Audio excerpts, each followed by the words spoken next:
Buongiorno.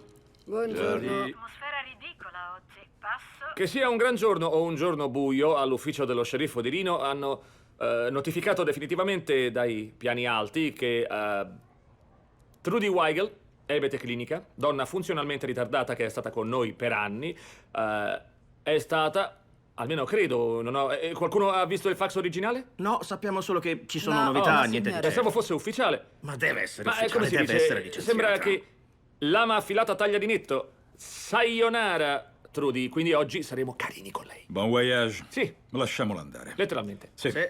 Ottima giornata per rivoltarsi nella tomba della madre. Cerchiamo di essere carini, ok? Setto che... eccola. Ehi, ehi! Sorpresa! Benvenuta a bordo!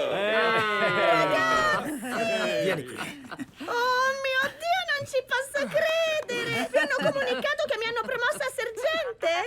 47-1, bella cantonata. Questa sorpresa solo per me! Saluto! Ti abbiamo preso I gli hot tuoi dog, cibi le caramelle Pez, tutto a tema natalizio perché a te piace il Natale. Trudy, voglio complimentarmi di cuore. Nessuno lo può negare. Ecco, sì, ecco a te, c'è anche Sono il tutti cioccolato per te, Pez. Trudy. Permetti un po' di olio? Ti abbiamo sempre ammirata, sapevamo che ce l'avresti fatta.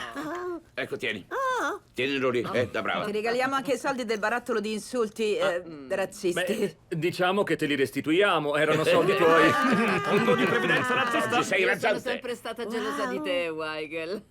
Ti piacerebbe? Vuoi che mettiamo un po' di Pez sui tuoi hot dog? Beh, io lo farei. Hai capito, Poi Weigel? andiamo a giocare a shuffleboard su. E vai. Ecco Questo qui, è il giorno ok, più allora bello metto di tutto... tutta la mia vita. Sapete che sono le nostre bene, guest star di Trudy. oggi? Adrian Barbeau, Robert Stack e Village People. Io vi amo tutti quanti. Ti amiamo, Ti amiamo, sì. Sei la più Ti carina. Merda, questo è un infarto! Sta avendo un infarto! Defibrilla! Stiamo perdendo! Libera! Libera! Libera! Di non morire! Ti abbiamo interrotta? Rar Manughian dovrà essere trasferito in un istituto correttivo. Sentito quello che ho detto? Jim, Sì. non dovevamo giocare a shuffleboard o... No, sto vaneggiando, mi escono le parole a vanvera. Sono sveglia e pronta al lavoro. Che succede? Shuffleboard? Trudy, ma che hai? Trudy, hai fatto pipì? Sì, un po'. Beh, se il pannolone è pieno va cambiato. Cioè, il pannolone va bene, ma va gestito, Trudy, eh. non puoi sì. lasciarti andare così.